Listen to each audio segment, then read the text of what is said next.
21.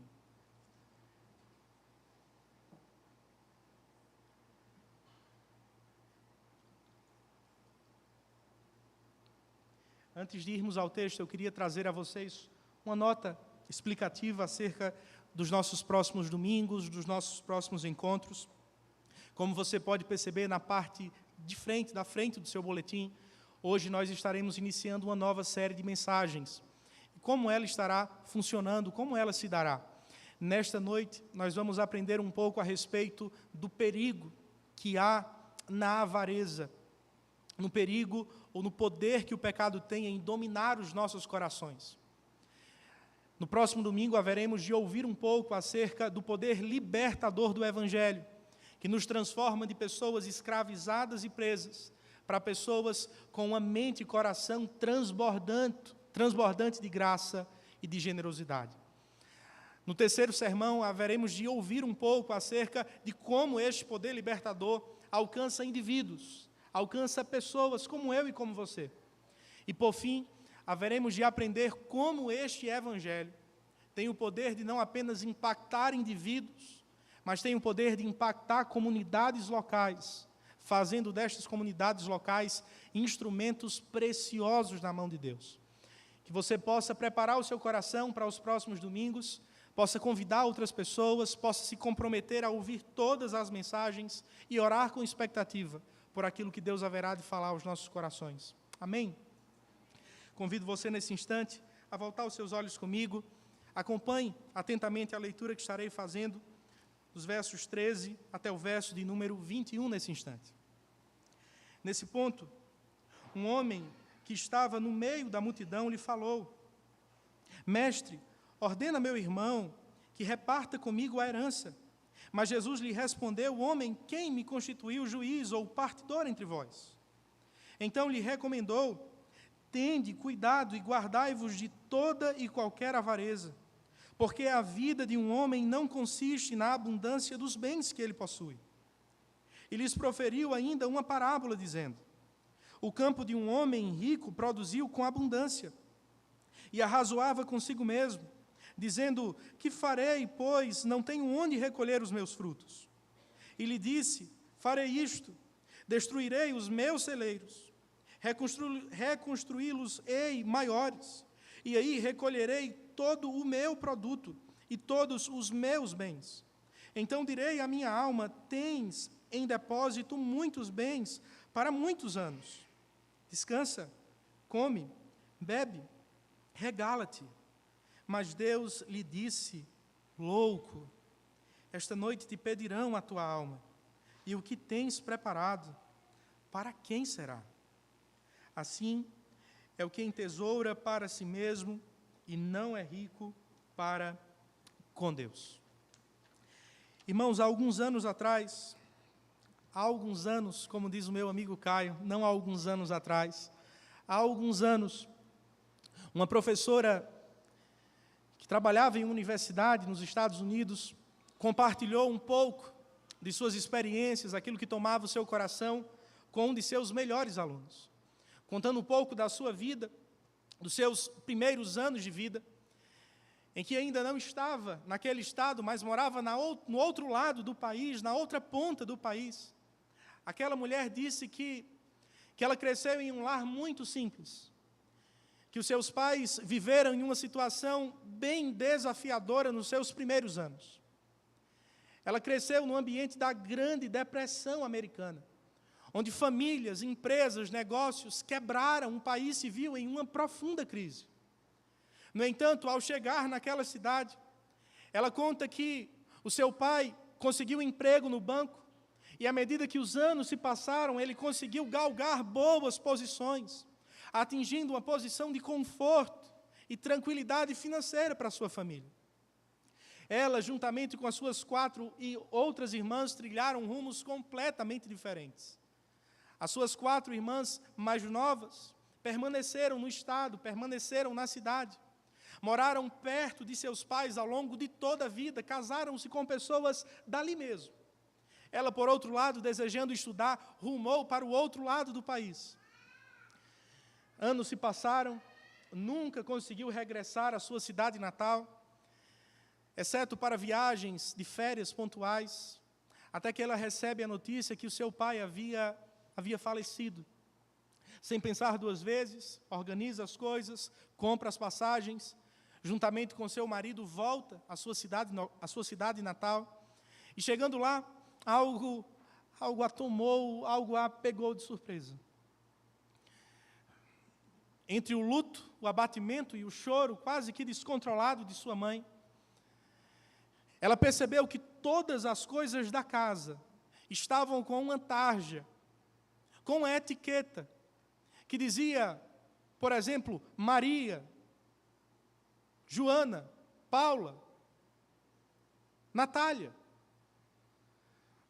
Assustados com o fato, eles foram ao jantar, um silêncio sepulcral tomou conta do ambiente, e à medida que cada garfada era dada, maior atenção tomava conta do ambiente e pesava sobre os seus corações. Sem aguentar mais aquele cenário de terror, o marido daquela mulher levantou-se e disse o seguinte: se é para marcar aquilo que, já que todos marcaram aquilo que vão querer, nós também faremos o mesmo. Aproximando-se da sua sogra, ele colocou as mãos sobre os seus ombros e disse: nós a escolhemos. Irmãos, por pior que seja o cenário, não é assim, ou não é exatamente o mesmo que a avareza costuma fazer com os nossos corações. A avareza, por vezes, fecha os nossos olhos da direção em que eles deveriam estar muito bem abertos. Ela esconde as nossas mãos da direção em que elas deveriam estar esticadas. Elas nos prendem em lugares, em coisas, à medida que nos afasta de pessoas, de alvos e de objetivos muito maiores. A avareza, conforme disse Jesus, e estudaremos nesse texto, é um grande perigo que costuma enganar os nossos corações, irmãos. E é por esta verdade estar presente no texto, mas frequentemente também presente na minha e na sua vida, que Jesus nos exorta, através desta grande passagem, quanto à necessidade que temos de fugir ou de evitar a avareza. A pergunta é: como fazemos isso? Ou melhor dizendo, por que deveríamos evitá-la? Por que deveríamos trilhar outros caminhos, nos afastar de tal prática? Ou pecado? Poderíamos dizer essencialmente esta como a grande verdade do texto, ou grande proposição. É porque a avareza nos engana, irmãos. Antes de percebermos de quais formas ela nos engana, eu gostaria de convidar você aos primeiros versos dessa passagem. O verso de número 13 nos informa que nesse ponto, um homem que estava no meio da multidão lhe falou, ou seja, falou a Jesus: Mestre, ordena a meu irmão que reparta comigo a herança. Curiosamente, esse texto nos aponta para aquilo que o antecede. Se você estiver atento ao fluxo do texto, nos versos anteriores, no parágrafo anterior que inicia e praticamente ocupa quase a metade do capítulo 12, Jesus está falando acerca de assuntos espirituais, queridos. Jesus fala acerca da perseguição oriunda dos opositores do Evangelho. Perseguição esta que haveria de recair sobre os seus primeiros discípulos e sobre nós também. Ele fala sobre a rejeição dos fariseus ao Evangelho e, por tabela, a rejeição que cristãos verdadeiros haveriam de desfrutar por parte destes opositores do Evangelho. É em meio a este cenário, em meio a uma argumentação perfeitamente entrelaçada, onde Jesus confronta aquelas pessoas, que este jovem, ou não sabemos se era jovem, mas que este homem, de bate e pronto, por assim dizer, interrompe o discurso de Jesus, e de maneira atabalhoada, lança uma questão de família aos pés de Cristo. Senhor, diz o homem, ou o mestre, ordena a meu irmão que reparta comigo a herança. Ora, Jesus não era, ou pelo menos não em primeira instância, ele não era o responsável legal para resolver esse tipo de questão. Haviam tribunais na época, haviam foros próprios para resolver este tipo de situação. No entanto, mesmo frente a um discurso tão eloquente, de tamanha sabedoria e graça, espiritualmente tão rico, ao invés de estar preocupado com aquilo que Cristo fala, este homem demonstra, através de suas palavras, que em todo o discurso, o seu coração estava maquinando esta pergunta. Estava, na minha linguagem, matutando estes termos. Como Jesus o respondeu, queridos? Jesus, através dos versos 14 e 15, nos revela que a pergunta daquele homem funcionava como uma foto para o seu coração. Verso 14. Mas Jesus lhe respondeu, o homem, quem me constituiu juiz ou partidor entre vós? Verso 15. Então lhes recomendou, tende cuidado e guardai-vos de toda e qualquer avareza, porque a vida de um homem não consiste na abundância dos bens que ele possui. Assim como fizera outrora com Nicodemos, com a mulher samaritana e tantos outros personagens da Bíblia. Jesus volta à mesa. De uma pergunta aparentemente sem sentido, Jesus coloca uma flecha no coração daquele homem, acertando o alvo, a sua maior necessidade, a sua maior demanda espiritual do momento. Aquele homem estava preocupado com a herança que haveria de receber ou não, visto que provavelmente era o caçula da família. Haveria o irmão mais velho de repartir de maneira honesta aquilo que o seu pai deixara ou não. Jesus o mostra que ele tem um grande problema a ser tratado. Que ouro nenhum nesta terra, que tesouro algum neste mundo, pode sanar, pode comprar. Jesus aponta para o perigo da avareza, irmãos. E com esta grande verdade, do verso de número 15, ele nos apresenta o coração desse texto. Guardai-vos de toda e qualquer avareza. É à luz deste contexto que agora sim a pergunta se lança. Mas por que deveríamos nos afastar da avareza? Por que deveríamos nos guardar deste pecado que atormenta gerações? Desde muito antes de Cristo, certamente até o dia que ele haverá de voltar.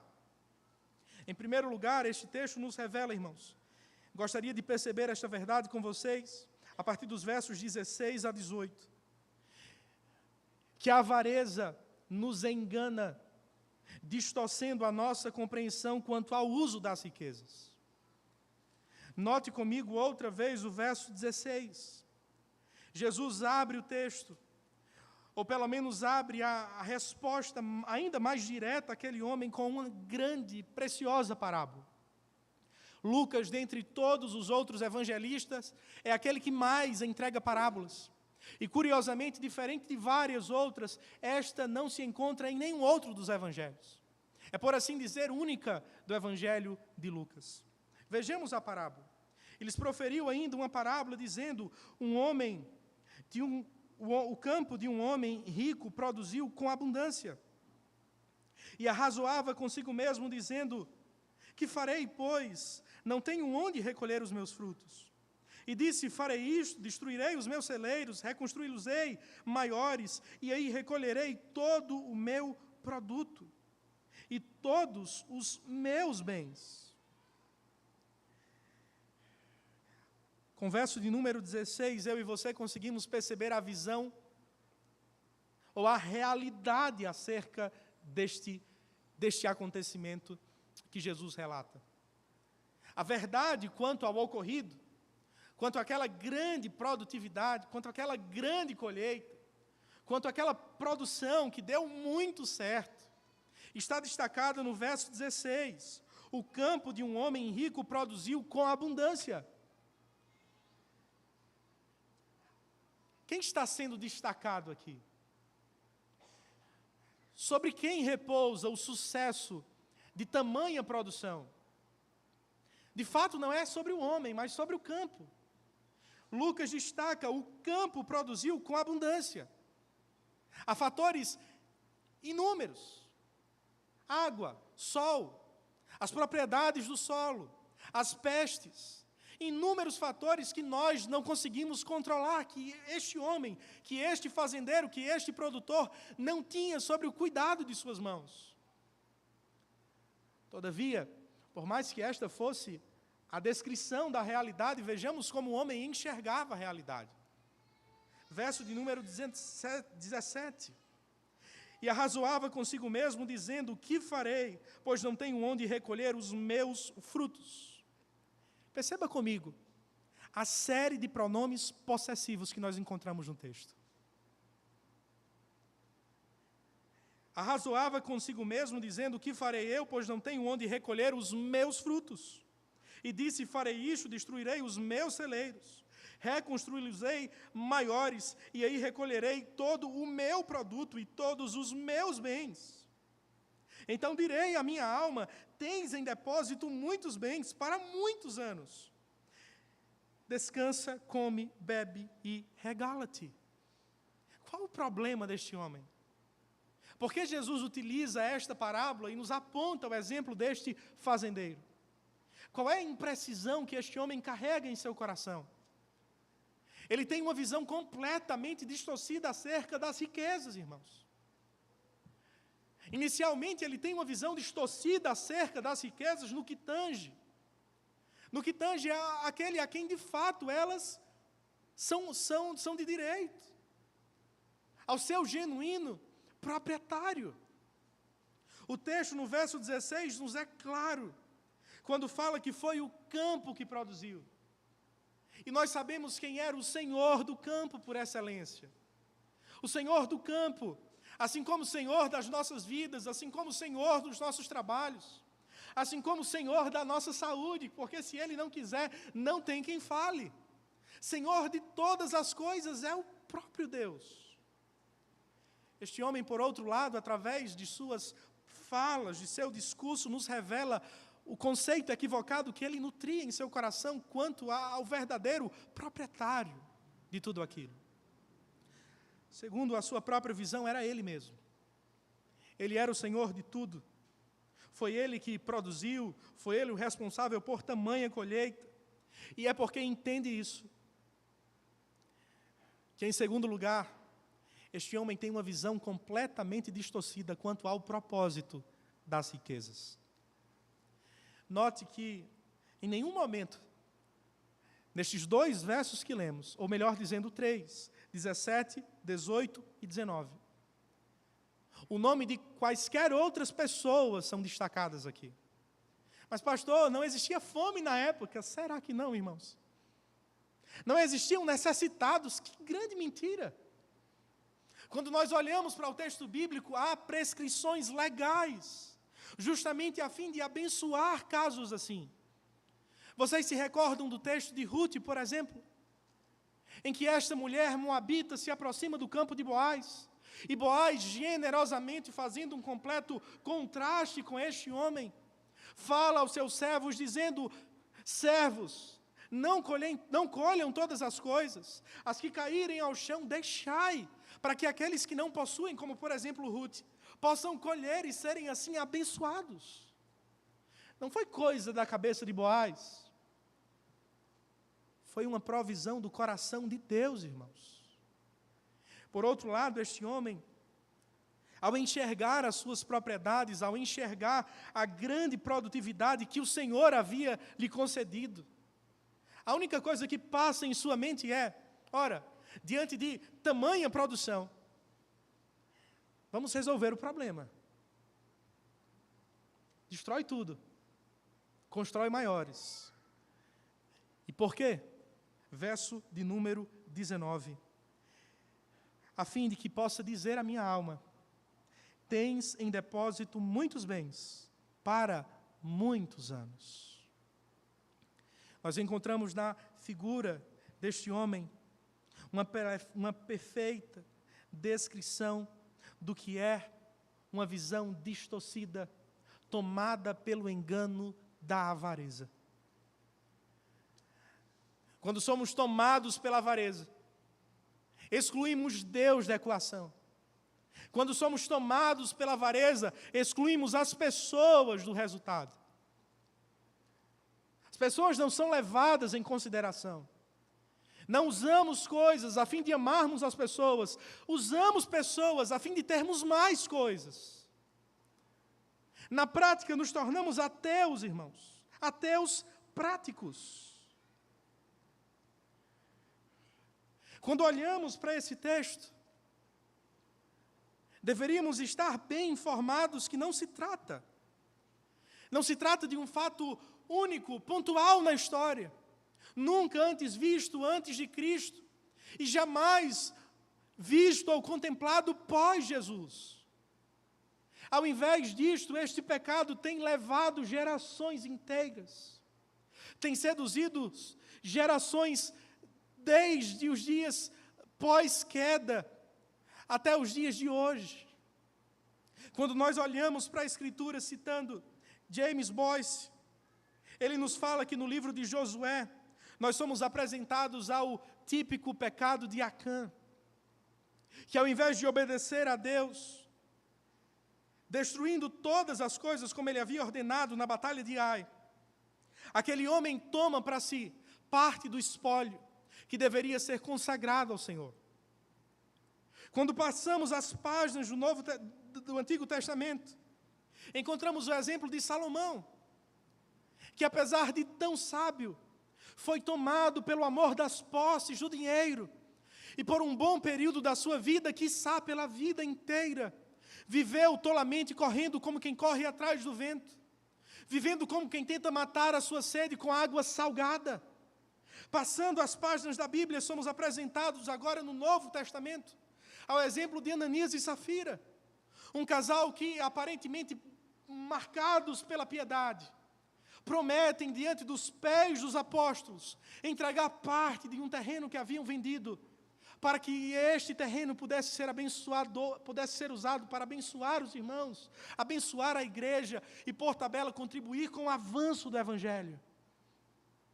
Ao invés de cumprirem os seus votos, estes homens, este homem e esta mulher, tomaram aquilo que não lhe era devido.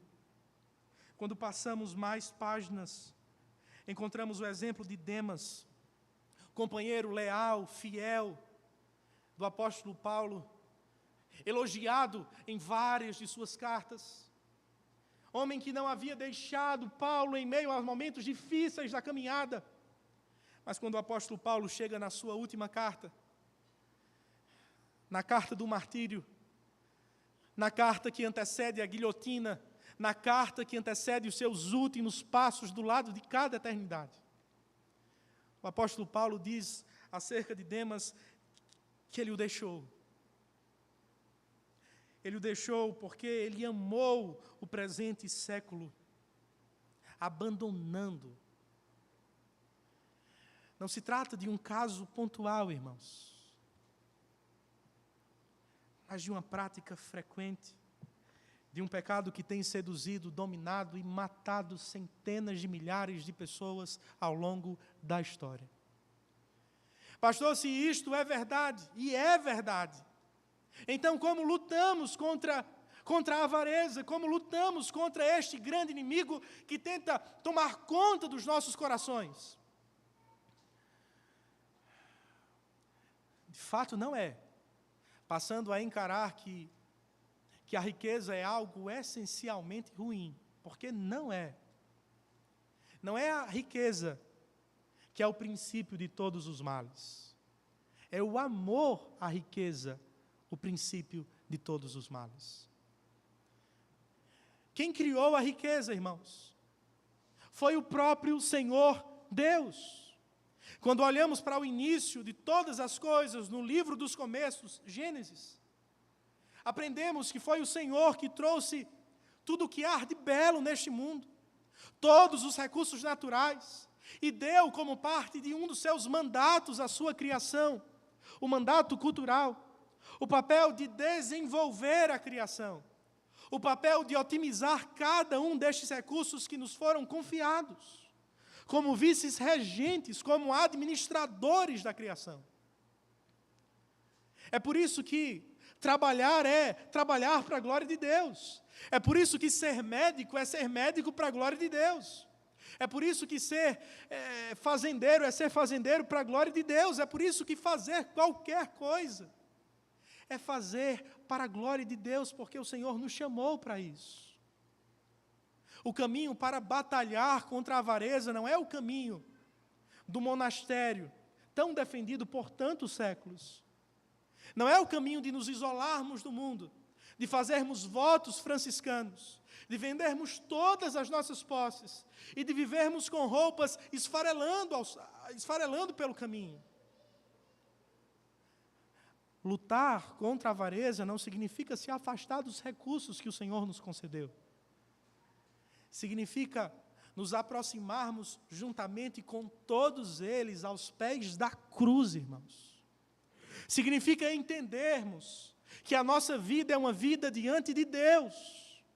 Que o Senhor não é apenas o Deus das nossas palavras aos domingos, o Deus dos nossos louvores dominicais, o Deus das nossas vestimentas, o Deus daquilo que passa, dos conceitos teológicos que temos arraigados na cabeça, mas é o Deus dos nossos bolsos também. É o Deus que quer controlar e Ele deseja, Ele exige senhorio absoluto sobre todas as coisas. Todas as coisas da nossa vida, toda a parte do nosso ser, tudo o que temos, tudo o que somos, precisa estar sobre o controle absoluto de suas mãos. Lutar contra a avareza não é fugir das riquezas, mas é consagrá-la aos pés de Cristo.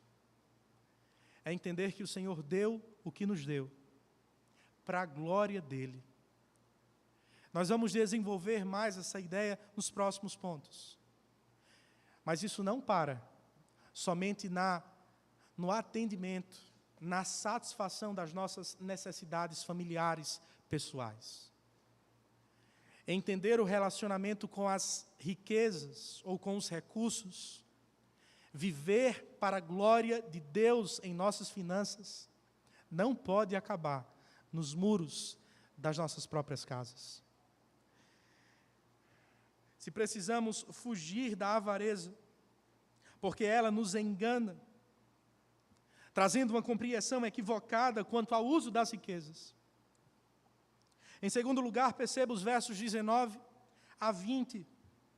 Segundo o texto, podemos dizer também que precisamos fugir da avareza ou evitá-la, porque a avareza nos engana quanto à durabilidade dos nossos bens, irmãos.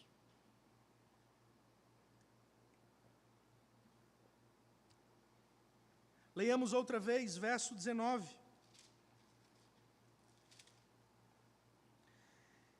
Então direi à minha alma: tens em depósito muitos bens para muitos anos. Descansa, come, bebe e regala-te. Veja comigo a conclusão deste homem. Gosto daquilo que disse certo comentarista que tive a chance de ler ao longo da semana, quando ele faz um contraste entre a descrição feita por este homem, daquela que eu e você bem conhecemos no texto de Romanos capítulo 11. Vocês se recordam?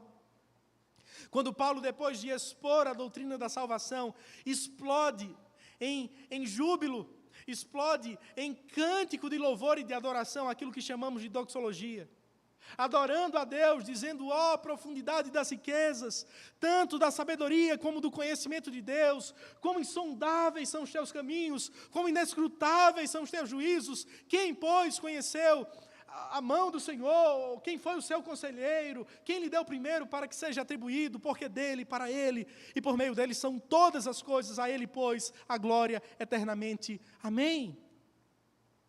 O que nós encontramos neste homem, após perceber toda a sua riqueza patrimonial, após perceber a abundância dos seus bens, Ao invés de louvar a Deus, este homem olha para os seus bolsos, olha para aquilo que tem diante dos seus olhos e diz à sua alma: tens em depósito muitos bens para muitos anos, descansa, come, bebe, regala-te.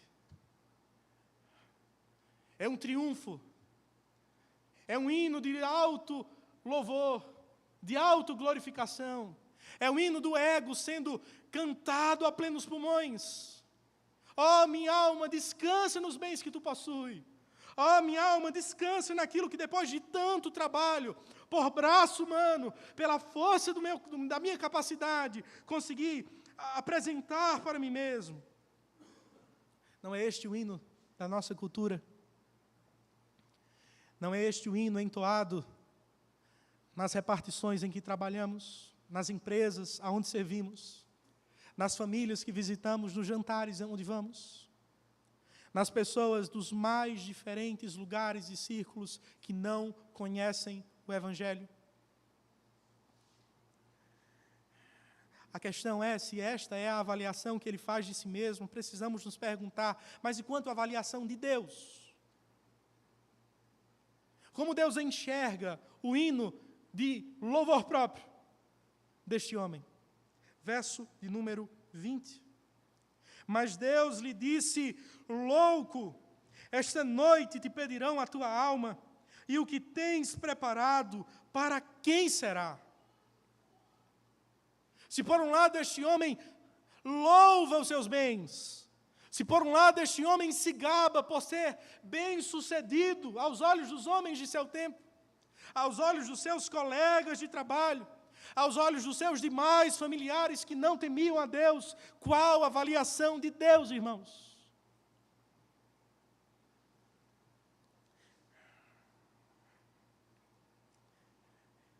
É curioso que aqui nós não encontramos Deus. Nós não encontramos Deus apontando ou argumentando com este homem, dizendo: leve em consideração a brevidade de seus dias. Pense em quão passageiros são os recursos, por mais que tudo isso seja verdade. Em várias outras parábolas que nós encontramos no Evangelho de Lucas e também nos outros evangelhos, onde nos é apresentado uma comparação entre o rico, ou os sábios e os tolos. Como, por exemplo, a parábola de Lázaro e do rico. Diferentemente de todas estas, Jesus não argumenta com este homem, o que nos dá a entender o estado de cegueira espiritual, de auto-engano que por tantos anos ele nutriu em seu coração. É por isso que Cristo é tão enfático aqui. Ele o chama de louco, louco, porque esta noite, e aqui há a razão de Cristo intitulá-lo desta maneira, de Cristo chamá-lo assim: esta noite te pedirão a tua alma. Se todos nós, nas esquinas do nosso coração, alimentamos lá dentro, que haveremos de viver 70, 80, 90 anos, ou nas palavras deste homem no verso 19, observe o texto, viveremos muitos anos. Jesus nos adverte quanto a uma verdade que não se acha, que não se repousa em nossas mãos. A vida é curta, queridos. A vida é breve. A vida é o recurso mais escasso possível. É um bem que passa e nós não conseguimos pegar pela orelha, pelo cabelo, pelas vestes. Se aquele homem achava que viveria muitos anos, Jesus o adverte: nesta noite te pedirão a tua alma.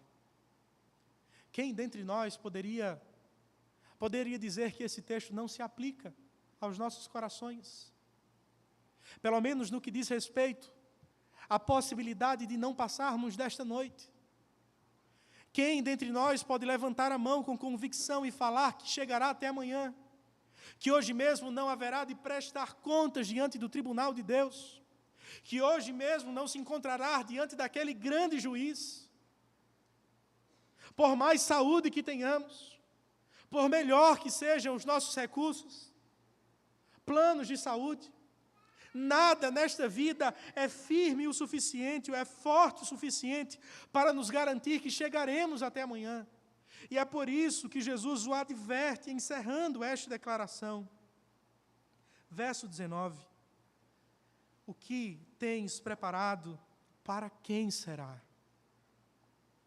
A avareza promove em nossos corações um grande engano, de que aquilo que temos hoje durará para sempre.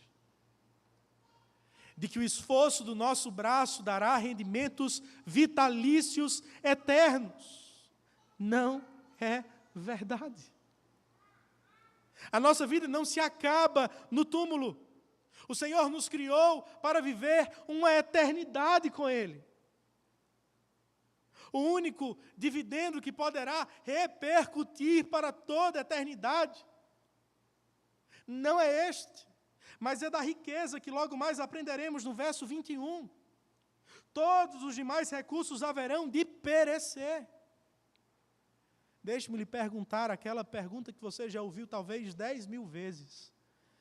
Você já foi para algum velório e encontrou algum caminhão de mudança agarrado no caixão?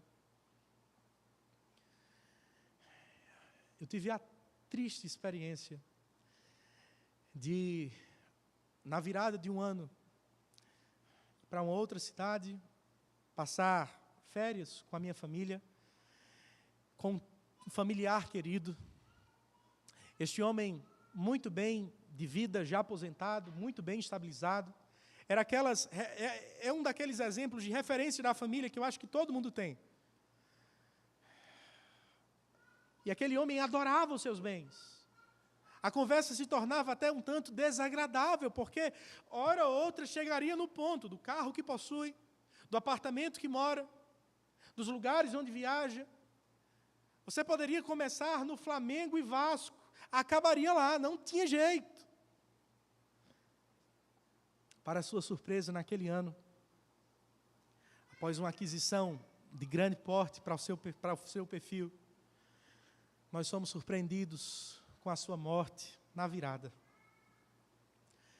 Eu não lembro o ano exatamente, 2000 e cocada, depois de 2010. Eu lembro que eu preguei no funeral daquele familiar. E por mais bonito que fosse o caixão, eu não vi nada lá dentro, exceto um homem morto. Infelizmente, aparentemente sem Cristo. Os seus bens ficaram, as suas posses, os seus carros, os seus apartamentos, tudo aquilo por aquilo que ele lutou, suou, brigou e tanto falou, tudo isso em uma noite ficou para trás. E a pergunta de Jesus ressoa, ou deveria ressoar aos nossos ouvidos: o que tens preparado, para quem será? Irmãos queridos, quando nós olhamos para esse texto, as palavras de Jesus quanto à brevidade da vida deveriam soar como um profundo alerta aos nossos corações. Não se engane com um discurso ou com a perspectiva de uma vida longa, longeva. Os seus pais podem ter batido os 100, não significa que você também baterá. E ainda que esta seja uma realidade, vivendo muito ou vivendo pouco do lado de cá, se estamos presos à avareza, se estamos presos a esse pecado, se ele domina o nosso coração, podemos morrer com 20, com 40 ou com 100. Continuaremos perdidos e espiritualmente mortos. Esteja atento quanto à brevidade da vida. Isso deveria encontrar o seu coração cristão. Não jogue fora a sua vida. Isso deveria encontrar o seu coração não cristão. Volte os seus olhos nesta noite para o Salvador que morreu pelos seus pecados. Ele tem vida verdadeira. Ele tem uma riqueza que, diferentemente de todas as outras, satisfaz para sempre. Fechando este ponto, deixe-me apenas lhe falar isso. Sabe por que tantas pessoas têm tanto, mas são tão insatisfeitas? Não é porque o dinheiro é ruim, não é porque a riqueza é algo que deveríamos deixar de lado e fazer votos franciscanos, como disse de início. É porque as riquezas não foram feitas para satisfazer, irmãos.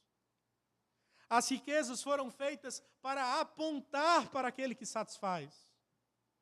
O seu salário, as bênçãos que o Senhor tem derramado sobre a sua vida, os confortos que você tem conseguido desfrutar do lado de cá, não são o seu céu, meu irmão.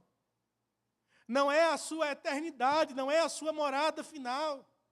Por melhores que sejam cada uma destas dádivas concedidas por Deus a nós, são setas que desejam voltar os nossos olhos para aquele que nos preenche de fato. O problema, como disse C.S. Lewis, não é quando nós pegamos a terra do jardim, a grama, e deixamos ela no quintal. O problema é quando nós pegamos a grama do jardim, a sua terra, e tentamos colocar no gabinete, em cima da mesa de estudos. O problema é quando nós queremos pegar a riqueza que nos foi dada para glorificar a Deus e abençoar outras pessoas. E assim como Israel um dia fez, nos dobramos, prostramos-nos e fazemos destas coisas bezerros de ouro para os nossos corações. Que o Senhor nos ajude a voltarmos os nossos olhos para aquele que de fato pode nos satisfazer por inteiro. Amém? Voltemos os nossos olhos para uma terceira razão, irmãos. Porque devemos fugir da avareza, segundo Jesus, porque a avareza nos engana quanto à verdadeira riqueza, segundo Deus. Eu convido você a perceber comigo, em último lugar, o verso 21 mais uma vez.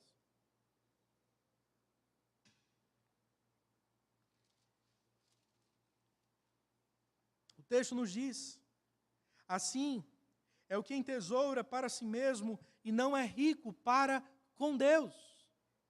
Talvez depois destes dois primeiros pontos você possa ter tido uma visão equivocada do texto.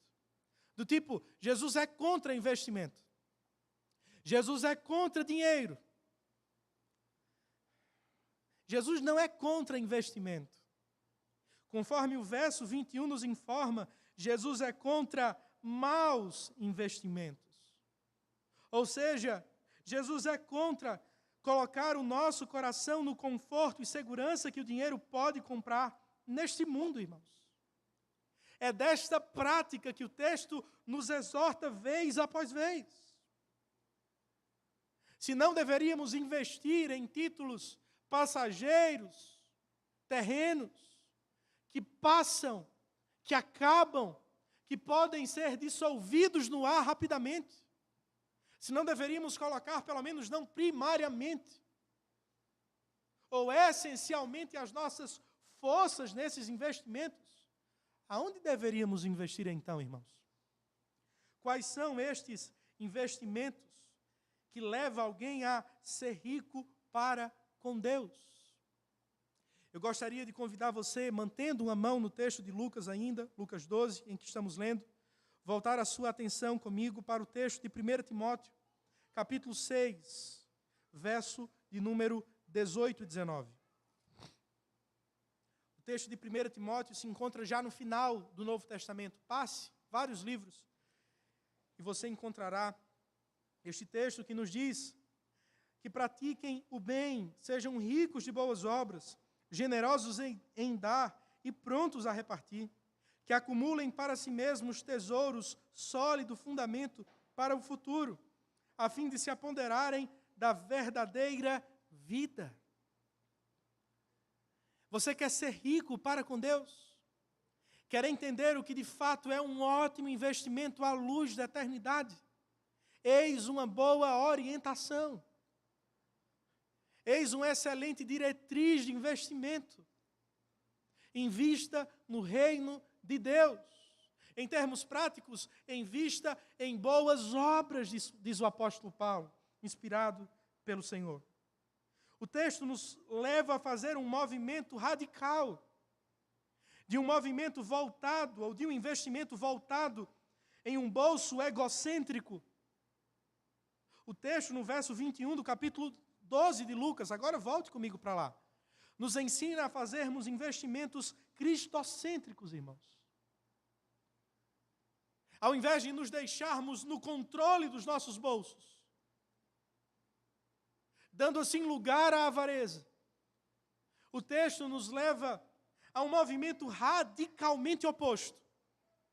Coloquemos Cristo assentado no centro das nossas finanças, no centro dos nossos bolsos, de tal forma que, de maneira prática, possamos fazer a seguinte pergunta à medida que lidamos com o assunto: como Jesus faria?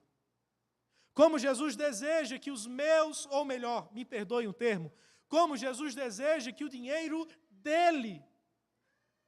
Se você não sabia disso, saiba, tudo que eu e você possuímos é do Senhor. Somos meros mordomos, administradores, cuidamos de um dinheiro que não é nosso. Como nota de rodapé, é por isso que nós erramos. É por isso que nós erramos quando nós deixamos a prática da generosidade por último. Não sei se você já foi tentado a fazer isso. Primeiro nós pensamos em tudo o que queremos. Nas séries, nos pacotes de internet, nos pacotes de streamer, nas viagens, nos restaurantes, em tudo mais, em tudo que queremos, em tudo que sonhamos do lado de cá. Por último, fazemos a pergunta: Senhor, mas o que para ti é prioridade com este recurso? A marca de um bolso cristocêntrico é uma marca de um bolso que colocou Jesus como Senhor de seu coração e de suas atividades. Pergunta que, inevitavelmente, esse texto suscita aos nossos corações, e eu utilizo como resposta a esse livro. Se você não leu, vale muito a pena, do John Piper, Em Busca de Deus.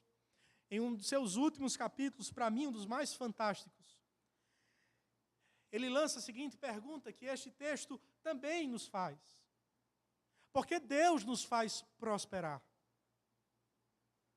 Porque Deus permite que, assim como aquele homem, os nossos campos floresçam, as nossas empresas cresçam, as nossas contas aumentem, passemos em concursos, os nossos negócios, apesar das crises, sobrevivam. Por quê? Será que é porque Ele nos ama mais do que outros?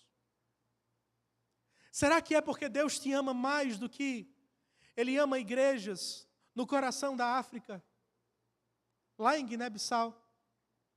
Será que é porque Deus tem um carinho muito mais especial por você do que Ele tem por irmãos que têm doado a sua vida a fim de proclamar Cristo no coração da Amazônia, irmãos? E a resposta é não. Quero fazer uma citação do John Piper aqui. Deus aumenta nosso capital para que, dando, possamos provar que nosso capital não é nosso Deus. Deus não faz prosperar o negócio de alguém para que possa trocar o carro popular por um modelo de luxo. Deus faz negócios prosperarem para que milhares de povos, ainda não evangelizados, possam ser alcançados com o Evangelho. Ele faz um negócio prosperar para que 12% da população do mundo possa dar um passo para trás, afastando-se do precipício da inanição. Porque Deus te faz prosperar, porque Deus multiplica os nossos celeiros. Não é porque Deus te ama mais do que ama outros. Não é porque Deus tem um carinho especial por você que não tem por outros povos. Mas é porque Deus está te dando um privilégio de mostrar quem é o teu Deus. Que o teu Deus não é a tua conta, que o nosso Deus não são os nossos recursos, que o nosso Deus não é o plano perfeito de aposentadoria futura, mas que o nosso Deus é o Cristo crucificado, que entregou toda a sua glória, a fim de sacrificar-se em nosso favor, morrer em nosso lugar, verter a sua riqueza para nos encher de riqueza, visto que estávamos pobres, condenados à perdição eterna. Porque Deus nos faz prosperar, irmãos. Deus nos faz prosperar para a glória dEle, através do louvor de todos os povos. Para que todos os povos o conheçam, para que todos os povos o louvem, para que todos os povos, os eleitos de todas as nações, sejam salvos e tenham conhecimento salvador de Cristo. Para que missionários sejam enviados, para que igrejas locais continuem pregando o Evangelho, para que vidas sejam edificadas, para que pobres recebam o nosso apoio, para que não haja necessidade no meio do povo de Deus. Deus nos faz prosperar para a sua glória.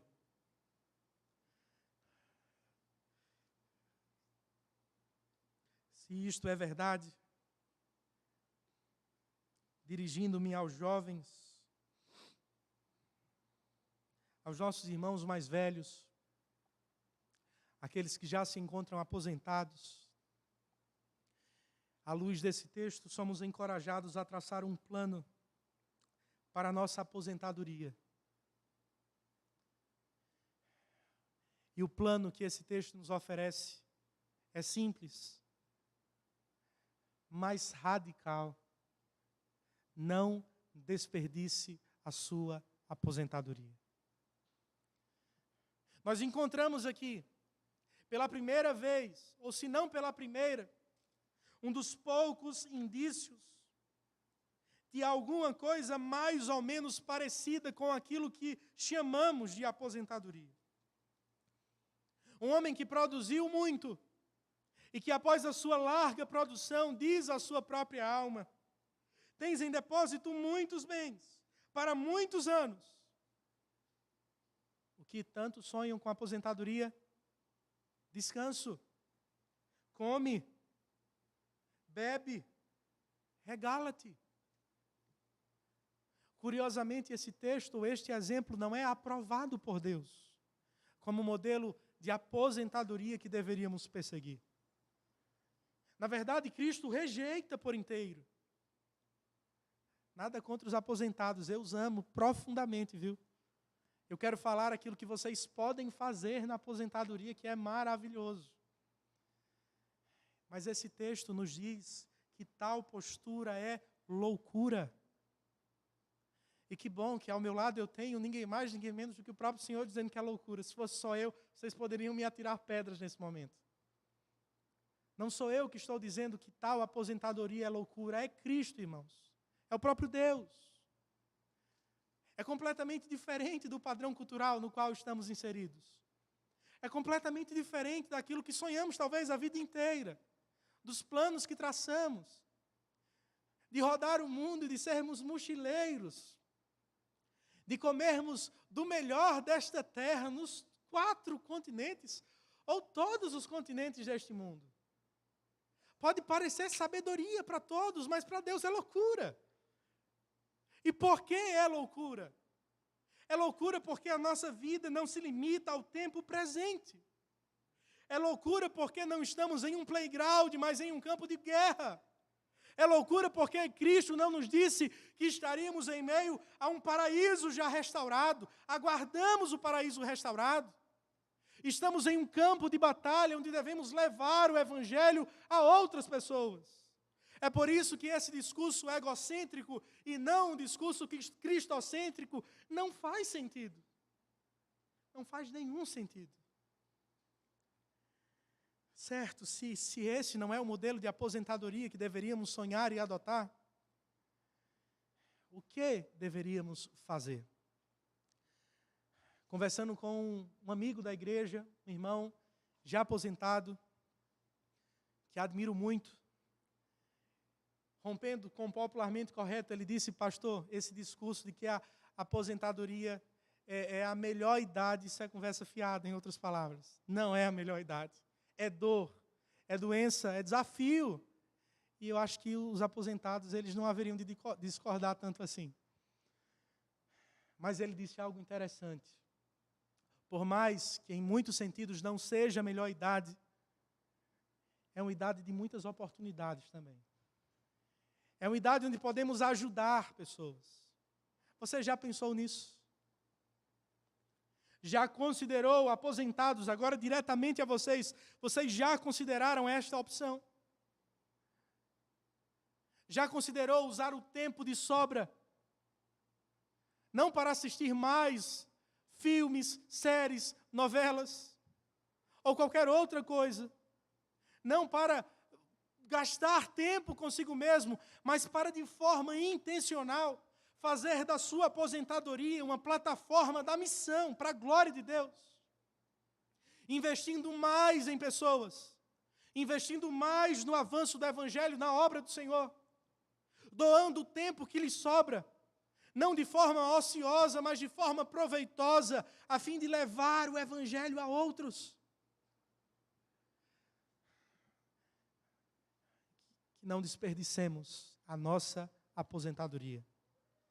Que Deus possa nos libertar, irmãos, do engano da avareza, liderando os nossos corações, aquele que tem total poder de fazer isso, o nosso Senhor Cristo Jesus. Amém? Na grande crise americana, certo estudioso fala que muitos empresários se suicidaram. Muitos daqueles homens de negócios bem-sucedidos aos olhos de todos, frente à queda da Bolsa de Valores, rapidamente tiraram as suas vidas. Dentre eles, um importante nome cortou seus pulsos. Frente à queda ou frente à crise, por estarem presos à avareza, os seus corações não pensaram em outra solução senão a morte de si mesmos. Frente à avareza do nosso coração, e esta é a grande notícia que gostaria de despedir de vocês nesta noite com ela. Cristo entregou a sua própria vida, a fim de nos libertar da avareza. Ele nos fez ricos pela sua graça. Ele nos prometeu uma herança incorruptível, sem mácula, um tesouro que não pode ser tomado por mãos humanas, um tesouro que as pestes não podem comer, tesouro que o sol escaldante não pode deteriorar.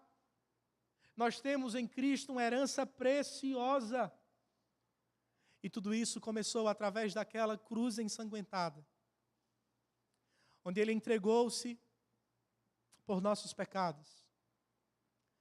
O justo pelos injustos, o generoso pelos avarentos, o rico pelos pobres, o Deus pelos homens. Nesta noite nós vamos ter a chance de celebrar justamente isso que o Senhor fez por nós. Celebraremos a ceia do Senhor, através destes pães e cálices com suco que você pode perceber aqui à frente. As nossas mentes serão relembradas de forma física. Eu e você poderemos acionar o nosso paladar, a fim de nos recordarmos daquilo que o Senhor Jesus fez lá atrás. Do sangue que foi derramado para o perdão dos teus pecados. Do corpo que foi esmagado para te trazer vida nova.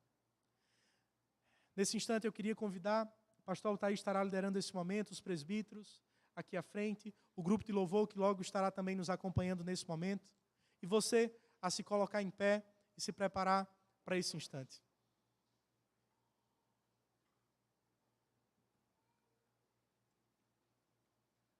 Coloquemos-nos em pé, irmãos, nesse instante.